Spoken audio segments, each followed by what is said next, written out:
Bonjour et bienvenue sur NiceKit. Voici une petite vidéo un peu différente de celle que vous pouvez voir sur notre chaîne ou sur le site web. C'est une vidéo un peu improvisée, mais enfin improvisée dans le style, avec un montage moins évolué que celle que vous avez pu voir, mais néanmoins plus, comment dire, plus condensé, plus fourni en informations, qui a pour but de mieux vous présenter, on va dire, le système RGB Max V3.1, qui est une carte d'éclairage d'escalier ou d'allée de jardin, et faire un peu le point par rapport aux anciennes vidéos que vous pouvez voir sur la V3, qui est presque pareil, aux exceptions prêtes qu'on va pouvoir voir dans la 3.1. Donc, là, nous sommes sur une installation qui est miniaturisée, donc c'est un escalier miniature, on va revenir tout à l'heure dessus, et ça va vous permettre de voir d'un seul tenant comment ça fonctionne, qu'est-ce qu'il faut comme élément pour faire fonctionner tout ça, et comment ça s'articule. Donc on va commencer par le début, l'alimentation. Donc on va voir sur le côté, voilà, ici, il faut une alimentation 230 volts quoi qu'il arrive pour alimenter votre carte. Sauf si vous avez une alimentation 12 volts direct, ça fonctionne, mais bon, le 12 volts, à part quelqu'un qui aura du solaire, je vois pas comment vous pourriez l'avoir directement. Donc, nous avons le disjoncteur de protection générale, alimenté en 230 volts ici. Alors, c'est n'importe quoi comme circuit que vous pouvez ramener. Bon, de préférence un circuit d'éclairage, il faut garder à l'esprit quand même qu'on ne mélange pas les prises et l'éclairage. Donc, comme c'est de l'éclairage, autant le mettre dessus. C'est un disjoncteur 10 ampères. On ressort du disjoncteur et on vient alimenter notre alimentation 12 volts. Donc d'entre 230 volts vers 12 volts continu. Donc ça, c'est pas l'alimentation qu'on vous vend. C'est une alimentation qu'on avait en stock, qui était invendable parce que trop bruyante. Et donc là, elle a un peu le ventre à l'air. Mais celles qu'on vous vend, elles sont protégées. Alors, je vais en chercher une.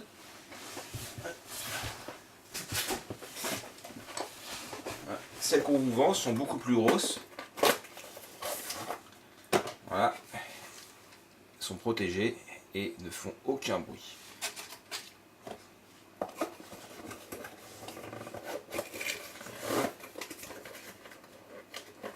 Si vous avez vu une de nos vidéos avec des grésillements, principalement la vidéo qui présentait l'éclairage d'ambiance Wi-Fi, c'était dû à l'alimentation. C'était un problème en fait sur une seule alimentation. On n'a pas eu de bol, vous s'en êtes rendu compte après avoir mis en route les vidéos. Donc bon, plutôt que de tout refaire, l'essentiel était là, c'était la présentation du contrôleur. Et après on a précisé que c'était l'alimentation de grésillement. Donc voilà, je ne vais pas m'attendre là-dessus. Donc ensuite on sort de notre alimentation et il faut alimenter du coup nos cartes. Donc là on retrouve une carte RGB Max V3.1 et son extension associée. La V3.1 donc va jusqu'à 16 marches. Alors je parle de marches, mais si c'est une allée de jardin, on va dire 16 zones. Et si on met l'extension en plus, on en rajoute 16 autres. Et on peut rajouter encore 16 et 16 et 16 dans la mesure où on peut en rajouter 16 à chaque fois si on nous fait une demande express. Parce que la carte, par défaut, il faut légèrement la modifier si vous dépassez 32 au total. En sortie de cette carte là, nous avons donc plein de câbles qui vont aux marches. Donc c'est bien un câble par marche. Et sur cette carte là, on vient y brancher différents capteurs. On y branche des capteurs de passage, donc à minima 2. On peut aller jusqu'à 4 capteurs en gérant un palier. Alors quand je parle de palier, j'entends une zone plane dans laquelle on a au moins une porte ou plusieurs, et où l'escalier du coup se coupe en deux. Si vous avez juste une zone plane sans porte, pour nous ça n'est pas un palier. Ça peut être géré comme une marche à rallonge, où on peut mettre des rubans ou d'autres éclairages en plus grand nombre pour créer une sorte de continuité entre les marches. Mais la gestion du palier, nous, c'est vraiment d'un point de vue électronique, 2 capteurs supplémentaires. Ce qui fait que lorsqu'on arrive par exemple en bas de l'escalier, mais vraiment tout en bas, on alimente tout l'escalier jusqu'en haut. Et par contre, quand on est sur le palier, si on monte, ben on va alimenter que la demi-partie de l'escalier qui va vers le haut. Si on descend, ben on va alimenter que la demi-partie qui descend. Voilà, donc ça c'est une option qu'on peut vous mettre gratuitement, mais il faut nous préciser d'abord par mail comment est votre escalier, de façon à programmer la carte en fonction d'eux. Parce que ça ne se fait pas facilement avec juste des switches comme on va pouvoir voir tout à l'heure. Donc sur cette carte là on a différentes technologies de capteurs et différentes technologies de récepteurs qu'on va voir très bientôt. Avant tout le mode de disposition. Donc là c'est pas fait n'importe comment, on voit bien qu'on a le 230 volts qui est sur la droite et on a le 12 volts, toute la gestion de la carte, sur la gauche. C'est pour éviter de perturber les basses tensions avec de la haute tension. La haute tension 230 volts. Ensuite, donc on va avoir les différents types de récepteurs. Donc la plupart du temps, on va mettre des rubans de LED. Alors, des rubans de LED, vous devez savoir ce que c'est. En voici un ruban de LED. Alors, soit avec un adaptateur qu'on met en son bout, les adaptateurs sans soudure qu'on peut trouver sur la boutique, soit en soudant directement, comme celui-là, qui est prévu par exemple pour un escalier à limon central, ou qu'on a prévu un câblage pour un client, pour qu'il puisse directement brancher son éclairage sans avoir de fil qui passe sur les côtés, parce que son escalier n'est pas collé au mur. Néanmoins, il y a quand même des fils, donc il faut que les fils passent dans le limon central. Ou dans une goulotte qui est collée au limon central. Mais on n'a pas forcément que des escaliers avec des rubans. Alors ruban RGB comme ruban monochrome. On a aussi. On peut avoir aussi des escaliers avec des spots. Alors voilà, voici un spot 12 volts. Donc lui, il est alimenté directement par la carte. Voilà. Ça fait 3 watts, ça éclaire blanchot. C'est très adapté à tout ce qui est décoration, on va dire un peu classique. On va pas mettre des LED dans une décoration un peu classique. Néanmoins, des petits spots blanchots comme ça, avec le bon éclairage adapté, physiquement, je parle d'un point de vue décoratif, ça rend vraiment super. Par contre, attention, c'est du GU10, hein, la connectique. On vend les adaptateurs à 1€ prêts, comment dire, installés sur n'importe quel éclairage que vous aurez prêt pour des spots à GU10. Mais attention, l'ampoule, c'est vraiment une ampoule spécifique 12 volts. C'est pas une ampoule 230 volts comme vous pouvez en trouver dans le commerce. Voilà. Et si vous avez un éclairage pour le jardin par exemple, une allée de jardin, vous pouvez mettre voilà, ce genre de choses, voilà, n'importe quoi, un lampadaire, sans aucune limite de puissance, sauf ce que vous pouvez alimenter avec votre compteur, sachant qu'on peut aller jusqu'à 25 ampères de série, 40 ampères sur demande, par sortie de la carte. Alors quand on dit 25 ampères, vous n'irez jamais à 25 ampères. Il y a un coefficient de sécurité qui fait que pour utiliser ce genre d'appareil qui vient alimenter votre récepteur, il faut il faut un dissipateur au-delà d'une certaine puissance. Donc le mieux c'est de nous demander par mail, comme ça on vous fait un devis personnalisé. Mais voilà, faut savoir qu'on peut éclairer aussi n'importe quel récepteur en 230 volts. Par contre, ça exclut toute variation de luminosité et bien sûr toute variation de couleur. La variation de luminosité, je dis non, pourquoi ? Parce qu'on a de plus en plus d'éclairage à économie d'énergie. Ce qu'on a vu tout à l'heure, là, la petite lampe qui est là-dedans, la variation de luminosité, ça aime pas trop. Par contre, une lampe comme ça, type halogène, ça oui, on peut faire de la variation de luminosité sans problème. Pour l'économie d'énergie et les LED, alors la LED c'est pareil, les éclairages LED on peut faire de la variation de luminosité, à condition que ce soit de la LED dimmable. Pour ce qui est de l'éclairage avec LED et lampe à économie d'énergie, il faut impérativement mettre un condensateur, voilà, pour pouvoir éviter d'avoir un éclairage en permanence très très faible, ce qui est un peu un courant de fuite qui, avec les lampes à très basse consommation, est visible. Ça génère une petite lumière, ça consomme tellement peu que voilà, on le voit. Donc il faut absolument mettre le condensateur qui est fourni avec. Donc on fournit au choix l'appareil pour le 230 volts, soit en kit pour halogène, donc sans le condensateur, soit avec. Ça coûte pas beaucoup plus cher, mais voilà. Il faut savoir qu'il y a une petite différence, c'est ça, c'est ce composant-là. Bien, maintenant qu'on a vu tous les récepteurs qu'on pouvait brancher, donc c'est-à-dire tout ce qui existe en fait, on va voir les différentes liaisons, notamment vers les capteurs. Alors, les capteurs de passage. Alors, les capteurs de passage, ça sous-entend les capteurs piezo. Alors là, on en voit un bout. Il est un peu caché. Ça, c'est une platine de capteur piezo déportable. Donc, il est alimenté ici par la carte. Et on voit un petit fil qui part là, jusque sous la marche. Alors, ce petit fil-là, il faut qu'il soit le plus court possible. Plus c'est court, mieux votre éclairage sera étalonné et moins il sera perturbé. Et le capteur piezo, c'est ça. C'est un disque qu'on met du double face derrière. Paf, on colle sous la marche. Donc ça suppose une marche en bois. Tout ce qui est marche en carrelage, bien sûr, on ne peut pas mettre ça. Pourquoi ? Parce que ça ne supporte pas la compression. C'est-à-dire qu'on ne peut pas le mettre pris dans de la colle, par exemple.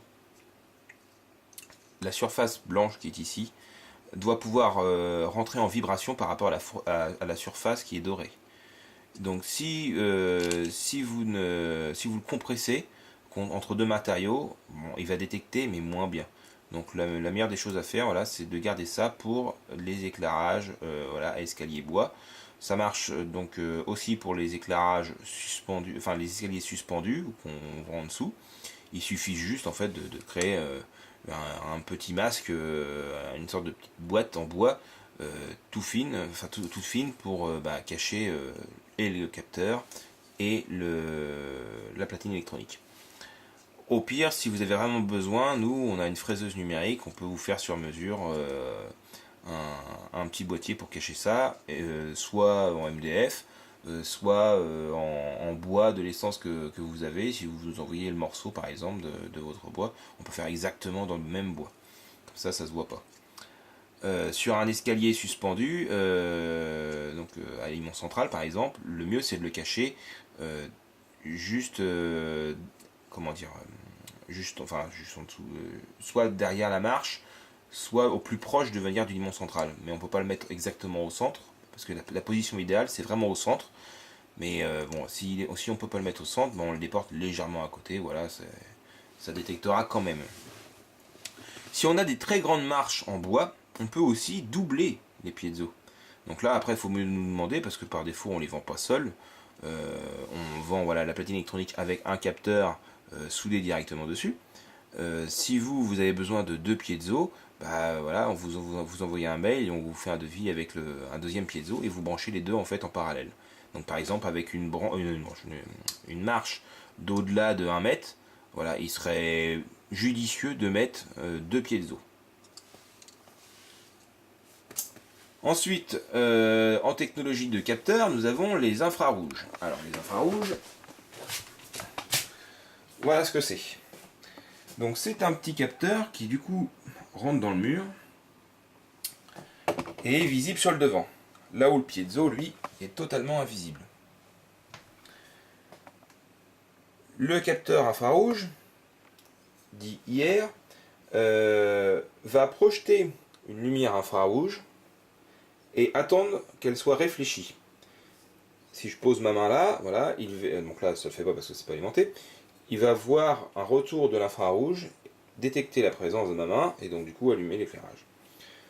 La distance est réglable je crois que c'est 3 cm à peu près, enfin bref c'est marqué dans la notice, à 80 cm maximum. Le problème de ce type de capteur, c'est que c'est sensible, enfin c'est sensible, c'est visible déjà, et c'est sensible à la façon dont on réfléchit les infrarouges. Par exemple, un pull noir, ça a tendance à absorber la lumière, et d'autant plus les infrarouges. Donc du coup, une personne qui peut passer avec un pull noir, par exemple, dans l'escalier, il faut qu'elle ait moins de 40 cm, on va dire, jusqu'au capteur, entre elle et le capteur. Alors, si vous avez un escalier par exemple qui fait 80 à 90 cm de large, c'est convenable, voilà, ça peut fonctionner. Si vous avez un escalier qui fait 1,20 m, ça commence à être sensible. Alors, on peut en mettre en parallèle, mais bon, enfin, c'est pas génial quoi. Au-delà de 80 cm, 1 mètre de large d'un escalier, on préconise d'autres capteurs. Quand le piezo, bien sûr, n'est pas admissible. Donc, ça, c'est typiquement le genre de capteur qu'on met quand on met du carrelage par exemple. Voilà, je pense pas avoir d'autres choses à dire là-dessus. L'intégration, là on voit, c'est une espèce de bague à visser. Là on l'a collé directement pour pas que ça bouge. Voilà. Et donc, l'autre technologie, alors qui n'est pas montée sur l'escalier et qui est en prototype dans l'article. Pourquoi? Parce qu'on l'a fait que pour 2 clients pour l'instant. C'était une création suite à un besoin d'un client qui avait vraiment une configuration particulière, enfin deux configurations particulières. Il y avait un client qui avait un éclairage à installer dehors, donc qui dit dehors dit pluie, capteur infrarouge dans la pluie. Ça peut fonctionner, mais c'est pas forcément ce qu'il y a de plus étanche, ou alors ça coûte très cher. Le piezo, ça ne marche pas sous la pluie. Tout simplement parce que on peut le voir tout à l'heure, c'est des surfaces à nu, ça va pas aimer très longtemps d'être soumis à l'humidité. Donc du coup il a fallu trouver une solution étanche, donc on a trouvé voilà les capteurs ultrasons. Alors c'est ni plus ni moins ce que vous avez dans vos voitures, pour les capteurs de distance arrière, enfin pour arrière ou avant. Et j'ai programmé une petite carte spécifique qui nous permet donc d'utiliser ce genre de capteur dans un domaine domestique. Donc ça envoie des ultrasons en permanence. Donc les ultrasons c'est détectable par les animaux. Donc si vous avez les chiens et les chats, attention à ce que ça ne les excite pas. Ce serait dommage d'installer ça et puis une fois qu'on met en route, ils s'excitent complètement parce qu'ils n'aiment pas les ultrasons. Mais donc ça crée une barrière virtuelle d'environ maximum 2,50 m. C'est réglable et ça s'auto-adapte aussi. C'est-à-dire que c'est pas parce que vous avez un mur à 1,50 m que ça va s'allumer en permanence. Non, la carte est faite de façon à ce que elle détecte le mur. Voilà. Et s'il y a une variation de plus de 20 cm entre ce mur-là enfin ce mur là en permanence et le moment où qu'elle mesure, à ce moment là a dit ok, il y a quelqu'un qui est passé parce que j'ai 20 cm en moins entre moi et le mur, et donc du coup là je lance l'éclairage. La sensibilité bien sûr est réglable.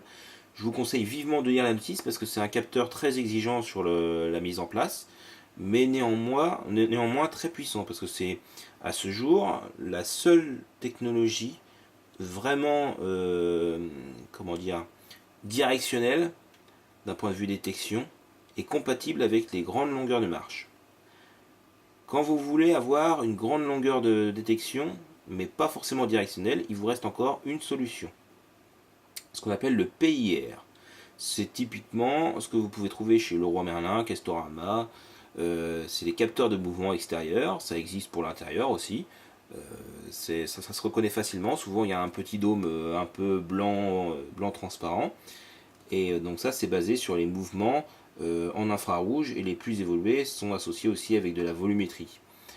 Donc ça fonctionne aussi avec notre carte. Il faut juste acheter des relais de découplage qui sont disponibles sur la boutique et suivre la notice pour pouvoir les relier.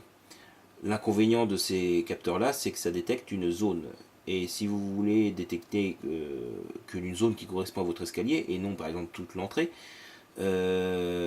il faut pouvoir limiter le champ de vision du capteur, par exemple en mettant un bout de papier bien posé à l'intérieur du dôme réfléchissant. Donc c'est un peu plus contraignant à poser. Ça fonctionne bien aussi. Voilà, ça fonctionne bien aussi. C'est juste que voilà, c'est pas comment dire, c'est pas directionnel quoi. Et les autres solutions qui peuvent se proposer à vous, ce sont les capteurs infrarouges, comme on a vu tout en haut, là, mais avec émetteur-récepteur. Ou alors, comme celui qu'on a vu là-haut, mais avec un déflecteur. C'est une sorte de rond plastique, comme dans les magasins, à peu près de cette taille-là, mais bon, c'est pas très esthétique parce que c'est très très brillant, et ça a la faculté donc de réfléchir les infrarouges en permanence. Seulement, voilà, c'est une demande sur mesure qu'il faudra nous faire pour utiliser ce genre de capteur. On n'en propose pas, pourquoi? Parce qu'il est très difficile dans une maison d'aligner correctement un émetteur et un récepteur. Quand on fait des trous dans le placo, on sort rarement le niveau laser pour vérifier si on est bien en face l'un de l'autre. Donc voilà, nous on a préféré privilégier des solutions qu'on met un seul truc à un seul endroit, et voilà, ça se règle très facilement. C'est avant tout la philosophie de notre entreprise, c'est de rendre accessibles les choses qui normalement sont compliquées. Bien, donc maintenant qu'on a vu les différents capteurs de passage, on va voir aussi les autres capteurs.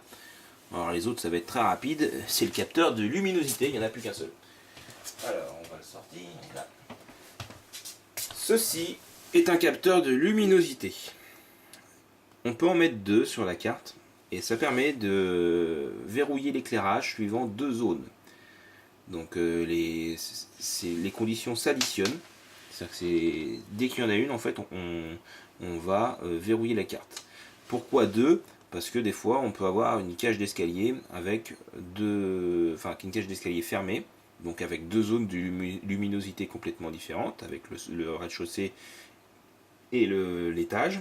Et il suffit qu'il y en ait une seule qui soit éclairée, et là on verrouille la carte grâce à ce type de capteur. Bien, donc on a fini maintenant avec les capteurs. On va voir les différentes options qu'on peut vous proposer sur la carte. Alors la première option qu'on a vue tout à l'heure, bien sûr, c'est l'extension, mais bon, c'est une extension, c'est pas vraiment une option, c'est plutôt une contrainte de dimensionnement de votre escalier ou votre éclairage d'allée. Par contre, on a des trucs qui sont plutôt optionnels, mais bienvenus. Donc, le truc de série, c'est ce connecteur-là, qui vient déporter les boutons de configuration. Donc, vous pouvez mettre des boutons, alors on en propose sur la boutique en inox, des boutons style anti-vandalisme. Voilà, vous faites une platine pour intégrer dans le mur. Si vous en faut une personnalisée, on peut faire une platine en aluminium ou aluminium brossé sur mesure, toujours à la fraiseuse numérique, avec gravage et tout ça. Si vous en voulez une en bois, on peut aussi vous faire une platine en bois avec des marquages au laser. On a ce qu'il faut pour le faire. Donc voilà, on peut déporter d'origine sur la carte les boutons de configuration, dont un qui peut servir non pas à configurer, mais à utiliser la carte comme un interrupteur.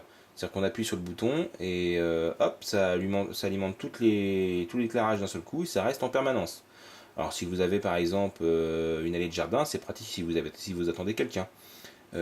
Si vous avez un éclairage d'escalier, c'est pratique si vous voulez l'utiliser comme éclairage d'ambiance par exemple. On a une autre entrée aussi.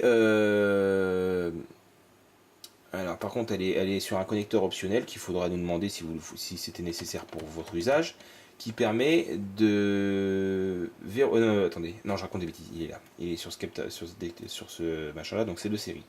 On a une entrée qui permet de verrouiller la carte. C'est-à-dire que si vous fermez un interrupteur et non un bouton, là, si l'interrupteur est fermé en permanence, la carte n'allumera plus rien, même s'il fait nuit. Donc voilà, c'est à vous de voir ce que vous voulez faire. Dans les options aussi, on a le ventilateur. Alors, je vais chercher un. Donc c'est un ventilateur tout à fait classique, voilà, style PC. Alors nous on a des références, on a un fournisseur qui peut nous avoir des ventilateurs ultra silencieux. Mais quand je vous dis ultra, c'est vous avez jamais entendu un truc aussi peu bruyant que ça. Ça fait 9 décibels. Pour vous dire, un bourdonnement dans une forêt, enfin bourdonnement, le bruit ambiant d'une forêt très calme, ça fait 20 décibels. Donc 9 décibels, autant vous dire que vous ne l'entendrez pas. Et donc on le branche ici. Voilà.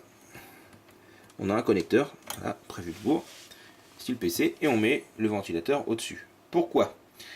Eh bien, si vous avez une configuration assez musclée, avec des rubans par exemple de 60 LED par mètre au niveau densité, et que vous voulez utiliser la carte en permanence, comme un éclairage ambiant ou pour l'extérieur, comme on disait tout à l'heure, il est préférable de ventiler la carte et donc prévoir aussi une sortie, une entrée d'air. Voilà, parce que les transistors, eux, sont largement surdimensionnés. On ne fait pas dans l'obsolescence programmée, nous. On fait quelque chose de costaud. Mais voilà, pour la durée de vie, on préconise, même si ça pourrait supporter 100, voilà, il n'est pas bon de faire surchauffer les composants. Voilà, on a un petit ventilo, c'est pas pour ce que ça coûte. Il suffit de le prévoir à l'installation. Dans les options, par contre, qui ne sont pas inclus de série, on peut rajouter un contrôleur externe. Alors là, on le voit, il est ici. Alors c'est un contrôleur Wi-Fi. On peut vous mettre un contrôleur mural. Alors, je vais en chercher un. Alors là, c'est le modèle à pas cher, avec une façade en plastique. Voilà. Style ça. Donc là, il faut bien penser que quand vous avez un contrôleur mural comme ça, vous n'avez pas de couleur blanche. Voilà, c'est la couleur. Ou alors, si vous avez une couleur blanche, il faut appuyer sur le mode et arriver jusqu'au mode où il vous met du blanc. Mais vous n'avez pas accès directement à la couleur blanche. Il faut passer par les boutons mode. Par contre, vous pouvez gérer la luminosité ou éteindre. Mais si vous éteignez, il n'y a plus du tout d'éclairage d'escalier là, du coup. Voilà. Pour le contrôleur externe, donc ça fonctionne avec n'importe quel contrôleur. Du moment que c'est un contrôleur standard style pour LED RGB classique et non NeoPixel pour ceux qui connaîtraient, voilà, ça fonctionne. Le seul truc, c'est qu'il faut acheter cette petite carte adaptatrice qui coûte pas très cher, qui est donc toujours fabriquée par nous, et hop, on la branche sur la carte, et surtout quand on la branche, ou plutôt avant de la brancher, toujours hors tension, on enlève les petits cavaliers qui sont autour du microcontrôleur. Pour ça, il faut bien suivre la notice. Voilà. Si vous ne le faites pas, vous allez griller quelque chose. Voilà. Il faut les enlever, ça a été fait pour. Voilà, je pense qu'on a fait le tour au niveau des options. Oui. Ensuite, donc la mise en place des LED. Alors, la mise en place des LED sur un escalier, souvent, c'est quand même beaucoup plus facile de le faire quand c'est neuf. Alors là, c'est un escalier de démo, mais l'usinage est identique quand on fait du neuf. Le mieux, c'est une rainure. Alors là, ça fait un peu crado, mais bon, c'est du médium, c'est vraiment juste pour la démo. J'ai fait une rainure de 13 mm de large, donc le ruban fait 10 mm. Ça vous laisse 1,5 mm de chaque côté pour pouvoir positionner votre ruban. Donc ça, c'est bien. Et 4 mm de profondeur, c'est le minimum. Si vous mettez moins, vous allez voir plus, enfin vous allez trop voir le ruban. Le ruban fait, je crois que c'est 2 mm d'épaisseur avec du silicone. En mettant 4 mm, voilà, il y a une petite marge. Ce qui fait qu'on ne voit pas trop le ruban. Vous pouvez mettre plus, mais je vous conseille pas de mettre moins. Plus vous l'enfoncez, plus l'éclairage va être directionnel. C'est-à-dire que là, l'éclairage, si on l'alimente, on va vite fait. Hop. Voilà. Voilà. Si on alimente, voilà, on voit bien l'éclairage qui est par là, on va dire un peu diffus. Plus vous allez l'enfoncer, en fait, moins ça va aller vers l'extérieur de la marche. vous pouvez avoir un éclairage clairement directionnel en ayant un profilé de diffuseur et un rail d'aluminium. Donc je parle de rail d'aluminium parce qu'on peut intégrer les LED aussi dans des rails d'aluminium. Alors certains sont compatibles avec des LED waterproof, d'autres sont incompatibles, il faut mettre des LED non waterproof, voilà, à vous de vérifier sur ce que vous allez trouver en rail. Nous on ne vend pas directement de rail d'aluminium, on peut vous rediriger vers un spécialiste qui en vend. Pourquoi? Parce que ça demande une logistique importante, parce que ça représente du volume, et nous, nos locaux ne nous permettent pas d'avoir autant de volume. Et puis la demande aussi, la demande n'est pas suffisante pour qu'on puisse vous proposer des prix très intéressants. Donc autant vous rediriger vers quelqu'un qui fait ça beaucoup mieux que nous. Et dont c'est le métier d'ailleurs.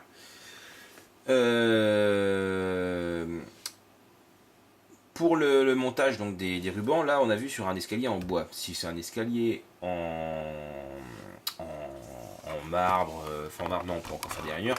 En carrelage, voilà, en carrelage c'est très difficile de faire des rainures dans le carrelage.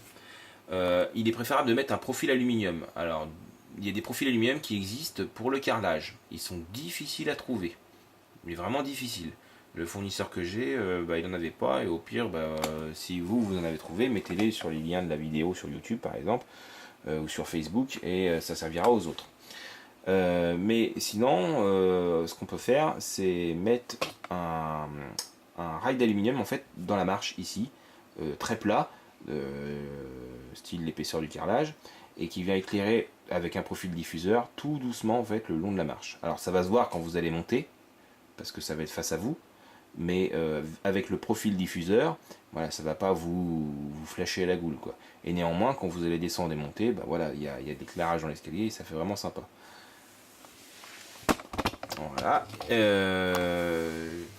Et pour ce qui est du montage en extérieur, le ruban waterproof est étanche en surface contre les projections d'eau. Donc quand il est monté à l'envers, enfin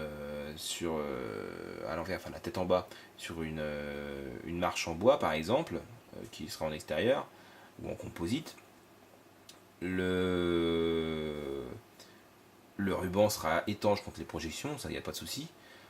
Par contre, il est quand même vivement conseillé, voire même obligatoire, de le rendre étanche déjà aux extrémités.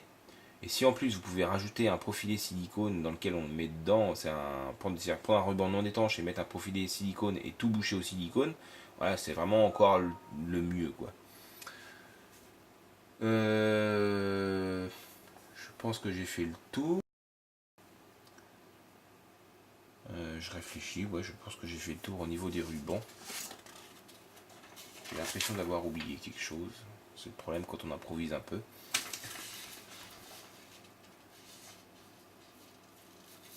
Bon, je pense que c'est bon. De toute façon, au pire, si vous avez des questions, il reste les mails.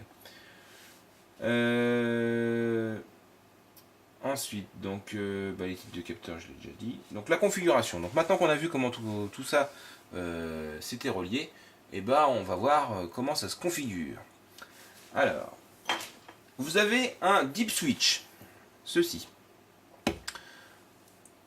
La première partie, les 5 premiers switches, permettent de dire combien vous avez de marche. La deuxième partie, permet de régler les fonctions de la carte. Donc, les 3 qui sont là permettent de dire le type de cadencement que vous voulez. Il y en a 8 au choix. L'avant-dernier permet de dire si vous voulez une couleur aléatoire. Donc ça, c'est si vous avez des rubans RGB. Si vous avez du monochrome, il faut enlever le petit jumper qui est là. Ça va désactiver la gestion du RGB, et voilà, et après ce sera tout en monochrome. Et le dernier switch permet de gérer le temps. Alors gérer le temps, doit configurer le temps. On va revenir tout à l'heure, voire même très rapidement dessus.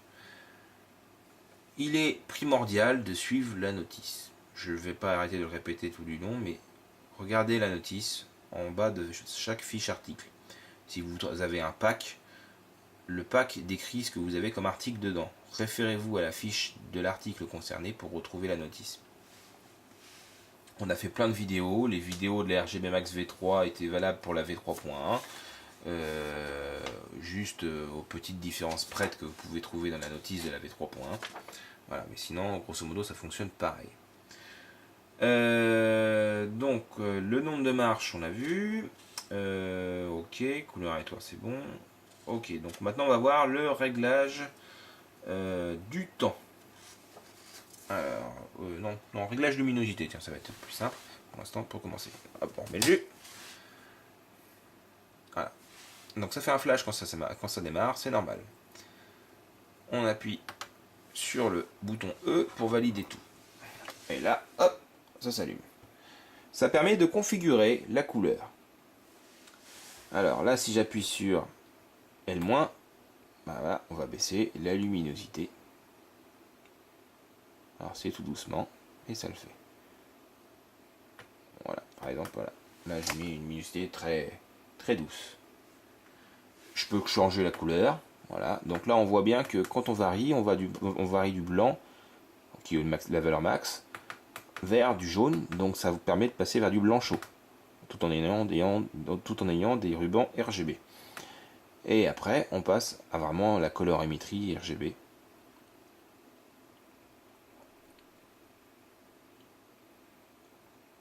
Voilà, bon, on va pas aller jusqu'au bout, mais grosso modo, vous avez comme un cercle, le cercle que vous avez vu tout à l'heure sur l'interrupteur mural, bah, vous avez la même chose, mais cette fois-ci accessible directement sur la carte.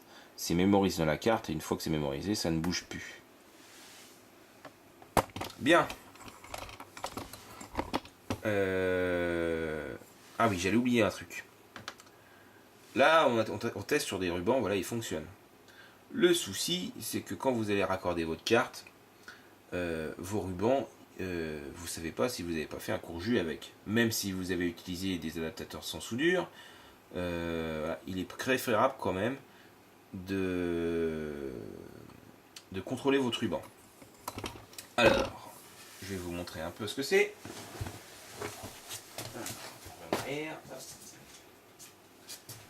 Ça et ça. Donc, les adaptateurs sans soudure, on en a vite parlé tout à l'heure. C'est ça. On le coupe en deux, on y insère notre câble. Ça, on le branche sur la carte. Ça, on insère le ruban dedans et on clipse. Alors, il y a une vidéo qui montre son fonctionnement, mais grosso modo, voilà, ça s'ouvre. Hop, il y a une petite fente, on glisse le ruban dedans. S'il est siliconé, il faut le désiliconer avant, sans couper bien sûr les pistes. On l'insère dedans, clac, on appuie, ça prend tout en pression, ça bouge plus. Et normalement, il n'y a pas de court-jus, parce que si on regarde bien, voilà, il y a quand même un petit espacement entre chaque piste. Voilà. Donc s'il y a des court-jus, il y a de grandes chances que ça vienne en fait d'ici de votre accord.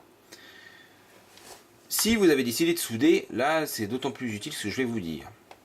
Vérifiez toujours vos rubans avant de les brancher. Vous pouvez faire un court-circuit sur la carte, elle ne va pas embrouillir. Au niveau des rubans, je parle. Il ne faut pas qu'il dure trop longtemps non plus, il ne faut pas qu'il soit trop violent non plus.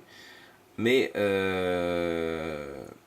il est quand même préférable d'investir dans une petite bricole comme ça, c'est-à-dire une petite alimentation 12 volts, 1 ampère, ça suffit largement.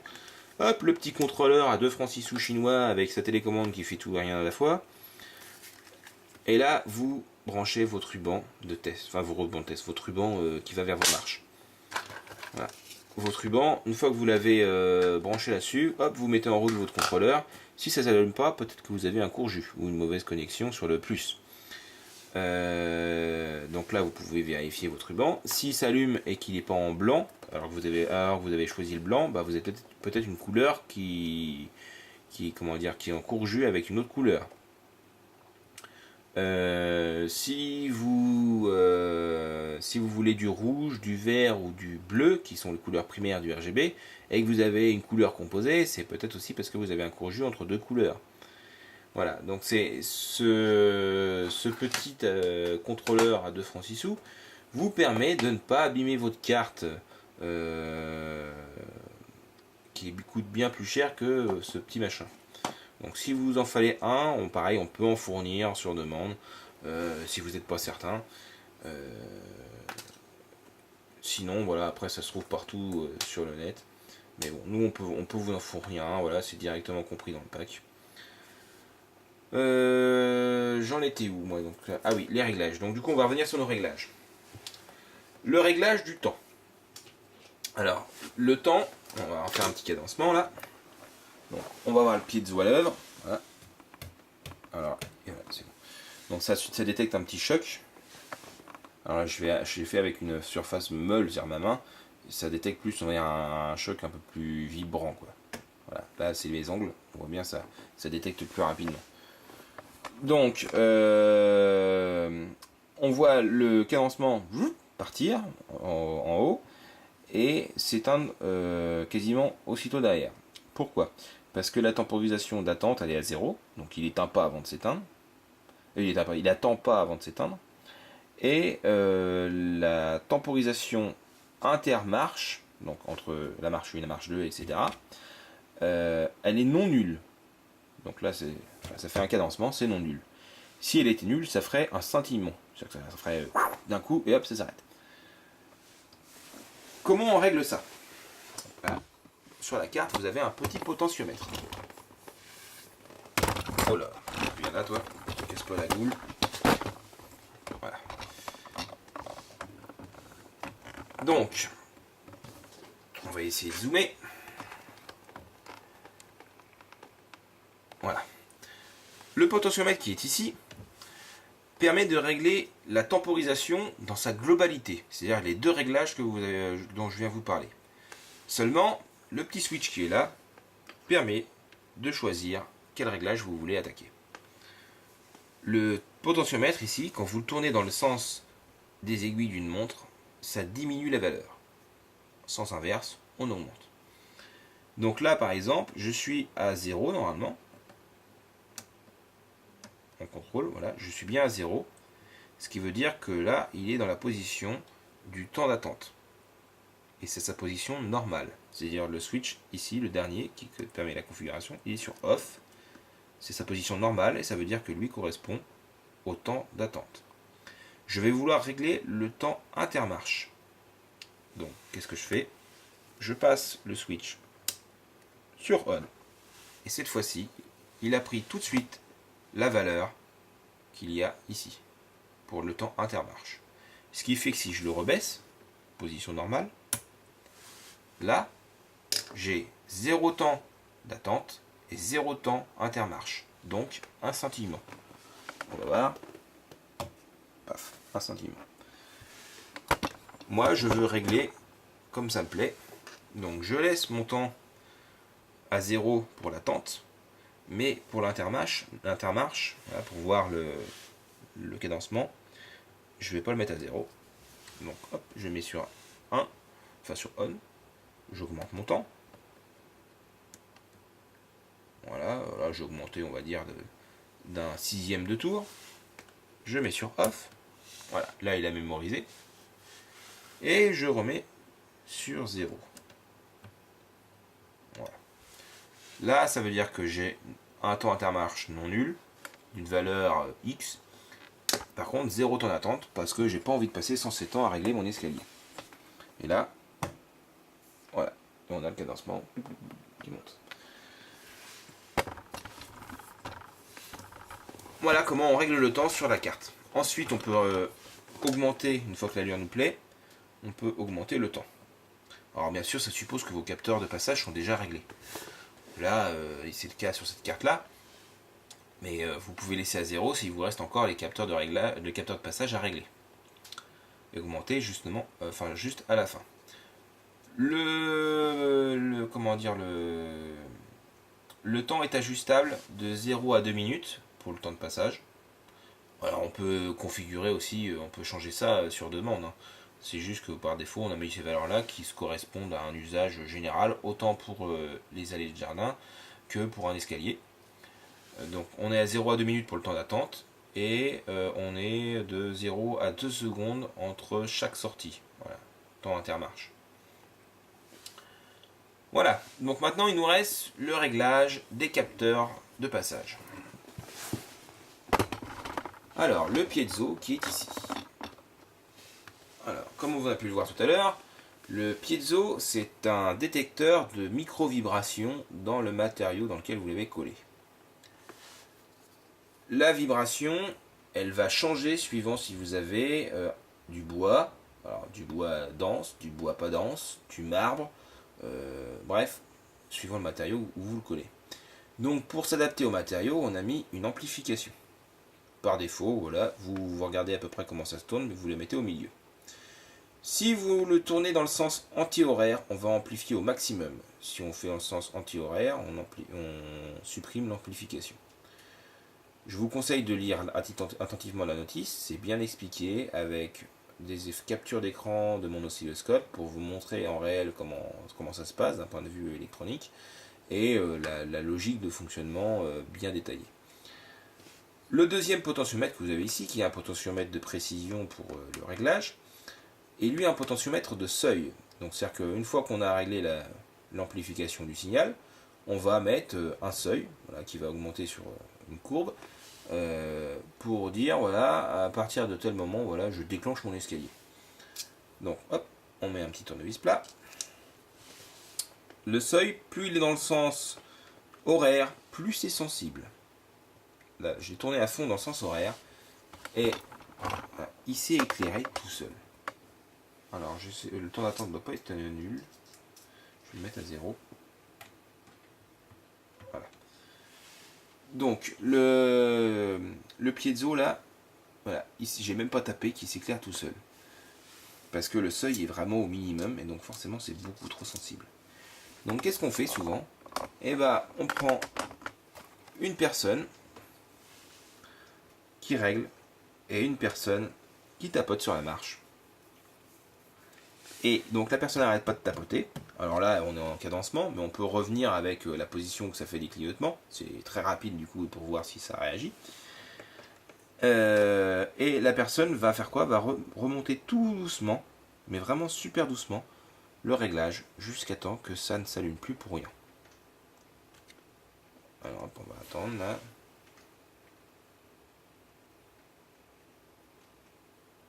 Voilà. Voilà, donc là ça a l'air de fonctionner. Ah, il a pris encore une micro-vibration, là c'est le mon trépied qui a fait une toute petite vibration. Et donc du coup il l'a détecté. Alors c'est très sensible.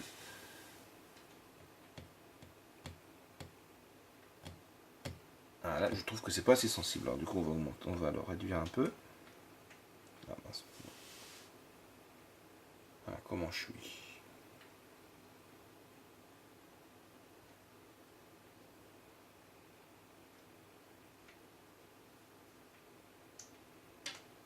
Bien.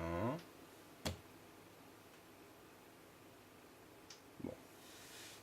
Je sais pas s'il a pris vraiment au moment que moi j'ai tapé ou est-ce qu'il a pris un... On va attendre un peu. Ou je vais le régler à 0 l'autre. Parce que c'est trop long. Voilà. Non, il l'a pris ou pas?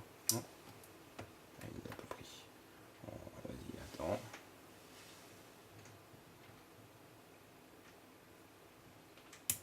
Ok.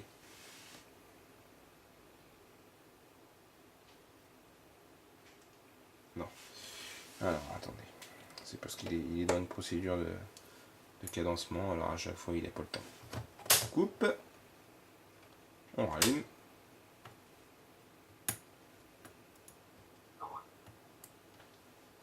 Voilà. Il est déjà allumé. Donc là, voilà, ça clignote. Donc, on va le baisser. Voilà. Là, je suis trop bas. Vous voyez, c'est beaucoup plus rapide à tester. Je suis trop bas et j'augmente tout doucement. Jusqu'à ce que ça s'arrête. Ça s'est arrêté. Donc là, je suis vraiment petit top.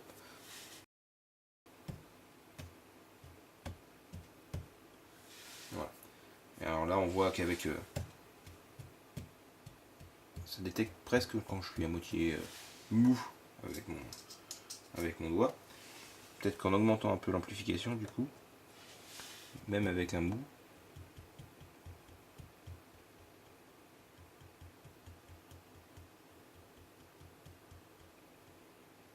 alors là, du coup, là, trop fort, l'amplification, il n'arrête pas. Et là, juste en dessous. Voilà, alors là c'est réglé, pouf. petits oignons. Ouais. Voilà. Donc comme vous pouvez le voir, c'est très sensible. C'est vraiment un capteur. Bon, on est vraiment content d'avoir fait un truc comme ça et c'est plutôt efficace. Après, c'est pas un capteur parfait, c'est-à-dire que ça détecte les vibrations. Donc s'il y a quelqu'un qui claque une porte dans le coin, qui tape dans le mur, ça remonte dans l'escalier, ou que vous avez, je sais pas, des talons aiguilles et donc du coup ça crée des vibrations dans le sol. Donc là, évidemment, il va falloir régler en fonction d'eux. Donc c'est pas parfait. Là, le monde de la détection est un éternel compromis, une adaptation ou une combinaison de différentes technologies pour avoir la détection la plus parfaite possible. Mais néanmoins, on a quand même un truc assez fiable là, et dont le seul défaut est l'exigence du réglage.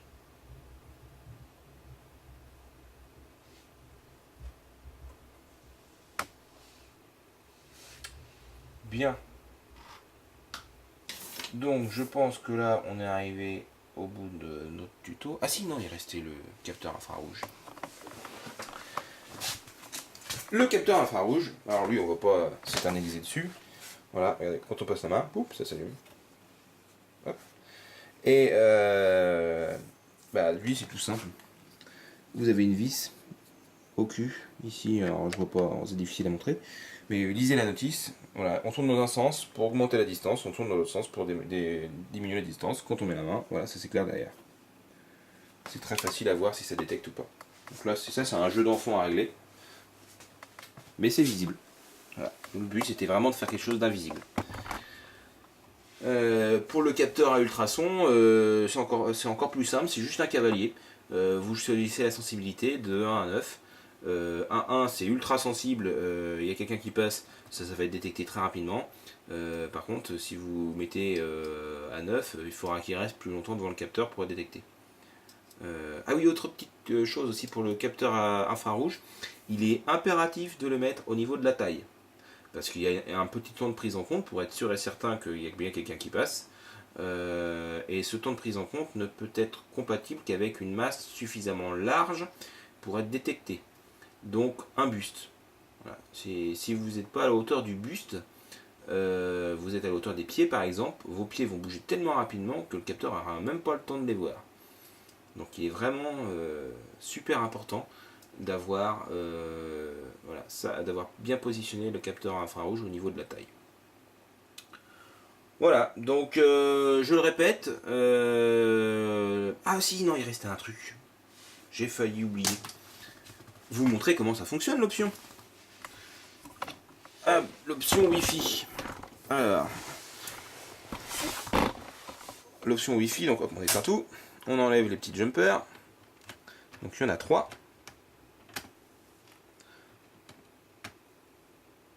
On suit le câblage qui est marqué sur la notice. Alors ma carte est un peu spécifique, elle a un condensateur en entrée parce que c'est c'est la première carte qu'on a créée. Et on avait prévu le pire des cas, c'est-à-dire une alimentation 12 volts de basse qualité, et on avait mis des condensateurs, un emplacement pour un condensateur en entrée de carte. Sauf que ça ne nous est pas utile parce que nous on vend des alimentations qui sont de qualité suffisante. Alors, on remet sous tension, donc j'ai pas les jumpers, je vais rien cramer. Et notre extension est branchée voilà, jusque sur notre adaptateur. Alors il faut consulter la notice. Voilà. Et on va prendre le téléphone portable.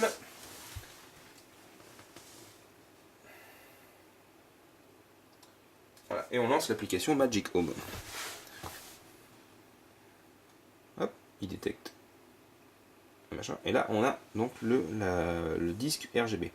Alors contrairement au contrôleur mural ou à la configuration via la carte, où que là on a accès à la périphérie du cercle, là on a accès à des couleurs intermédiaires qui sont au centre.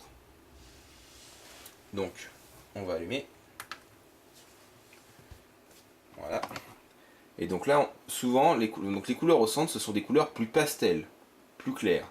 Donc si vous voulez pas un vert par exemple, le RGB ça va vous donner un vert, voilà, comme ça, un vert turquoise, des composantes voilà, de couleurs qui vont du jaune, du vert jaune au vert bleu, mais des composantes fortes. Si vous voulez une couleur plus pastel, turquoise, voilà, limite blanche, là, il faut impérativement un contrôleur Wi-Fi. Pourquoi? Parce que faire une surface avec 2 boutons, c'est pas possible. Une surface là avec toutes les couleurs. Là, grosso modo, c'est vraiment il y a comment dire, toutes les couleurs RGB sur le côté et la composante blanche qui se rajoute dès qu'on arrive vers le centre. On pourrait faire une configuration avec 4 boutons pour la couleur, plus 2 pour la luminosité, mais on arriverait à un truc un peu usine à gaz qui ne servirait pas forcément à tout le monde parce que la plupart des gens ça suffit, hein, l'éclairage qu'il y a autour pour faire du RGB. Mais donc il y a quand même une possibilité via le contrôleur Wi-Fi et donc une interface smartphone ou tablette compatible Android ou iPad d'avoir voilà tout le panel RGB. Voilà. Bien sûr la luminosité derrière on peut l'adapter. Alors bien sûr ça a toutes les possibilités du contrôleur Wi-Fi, c'est-à-dire qu'on peut aussi avoir le son la lumière qui réagit en fonction du son, si vous voulez utiliser l'éclairage d'escalier comme éclairage d'ambiance par exemple. Voilà, mais c'était important à savoir. Voilà, notre carte RGB gère donc le panel de couleurs RGB, excepté la variation vers le blanc à partir d'une couleur. Voilà, pour des raisons de complexité de configuration, pour vous éviter à galérer. Voilà, donc j'ai fini aujourd'hui pour la présentation de la carte. Alors désolé pour le montage, on vous a pas fait un montage super high-tech, mais le but était avant tout d'être pédagogique. Après tout c'est l'essentiel, hein. On s'en fout que la forme soit tout à fait présentable. N'hésitez pas à nous poser des questions par mail. Surtout lisez les notices, ne me branchez pas la carte à l'envers. Oui, on dépanne les cartes pour pas cher. Nous, notre but c'est que ça fonctionne chez vous. On n'a pas envie de vous matraquer par des coups de SAV derrière si vous faites une erreur. Mais s'il vous plaît, lisez la notice pour ne pas avoir à perdre de temps et renvoyer votre matériel et payer des frais de port aller et retour. Les cartes fonctionnent lorsque vous achetez. Alors quand vous achetez en kit à monter vous-même, assurez-vous d'avoir les compétences pour les souder parce que c'est vendu en kit, hein, je vous rappelle. Si vous achetez un kit complet, donc pré-soudé, testé, la carte arrive fonctionnelle. Elles sont 100% testées, toutes. La seule chose à vérifier, c'est que pendant le trajet, aucun composant se soit écrasé avec un autre et que des parties se touchent. Par exemple, là, on a une alimentation derrière, qu'elle ne soit pas écrasée sur les composants à côté, que ça touche d'autres. Que voilà là ce soit écrasé. On n'est jamais à l'abri avec la poste. On fait tout pour protéger nos colis, mais voilà, vérifiez. Pareil pour vos capteurs piezo, voilà, les résistances comme elles sont posées à la verticale pour éviter d'avoir trop de surface de PCB pour que ce soit assez compact et donc moins cher. On les monte à la verticale et donc vérifiez que vos composants ne soient pas écrasés. Mais 100% de nos cartes sont testées et 100% de nos cartes fonctionnent. Pareil pour les rubans. Tous les rubans sont testés, toutes les alimes sont testées, toutes les alimes sont calibrées. Bref, quand on vend du matériel, on ne vend jamais du matériel HS. Ensuite, pour ce qui est des informations, comme vous pouvez le voir, voilà, le petit escalier miniature ici, c'est pas un escalier qui est là juste pour cette vidéo-là. Hein. Je me suis pas embêté à faire un escalier grand comme ça. Juste pour vous faire une vidéo. Sinon j'aurais pris une feuille canson, j'aurais mis des lettres dessus et puis voilà, j'aurais dessiné un escalier dessus. C'est un escalier qui va nous servir aussi pour les salons dans lesquels on va présenter notre système, mais ça a aussi un but pédagogique. On est une des seules boîtes pour le moment, je dis bien pour le moment parce qu'on ne sait pas ce que ça va donner dans le temps au niveau charge de travail, mais on a une des seules boîtes qui propose donc déjà ce type d'éclairage et qui propose un support derrière personnalisé et en plus qui vous propose, si vous voulez, une visioconférence et qui sait plus tard peut-être un webinaire. Pour ceux qui ne savent pas, c'est un séminaire au web, enfin sur le web, pour des centaines de personnes. On ne sait jamais, soyons fous si on avait le succès. Voilà. Le but, voilà, c'est vraiment de vous montrer in situ, avec une installation fonctionnelle, comment ça fonctionne si vous avez une difficulté de compréhension, une difficulté de raccordement. Voilà, on peut vous répondre très rapidement, par exemple via Skype, ou des applications sur smartphone, mais je pense plus à Skype, qui est le plus facile à utiliser. On envoie un pseudo et puis c'est fini. Voilà, si vous avez vraiment besoin d'assistance, voilà, nous on est là et on renseigne.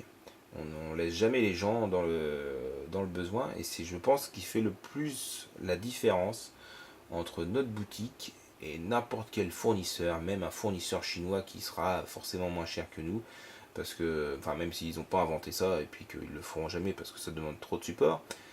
Mais même si vous achetez du matériel chinois ailleurs, vous vous démerdez, vous savez, comment dire, vous êtes bien calé en électronique, et donc vous n'avez pas besoin de nos services sur la totalité du kit.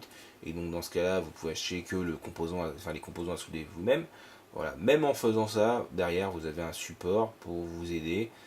Si vous avez une mauvaise soudure et que vous avez mal fait les choses, on est toujours là pour dépanner. Par contre, bien sûr, on ne peut pas avoir le beurre et l'argent du beurre. Si vous nous envoyez une carte que vous avez soudée vous-même et qui est HS, il y aura forcément un forfait de réparation derrière. Voilà, donc j'espère que cette vidéo vous a plu, vous a rassuré sur notre capacité à répondre à vos besoins. Et de toute façon, si vous avez d'autres besoins, n'hésitez pas à nous mailer. Voilà, bonne journée.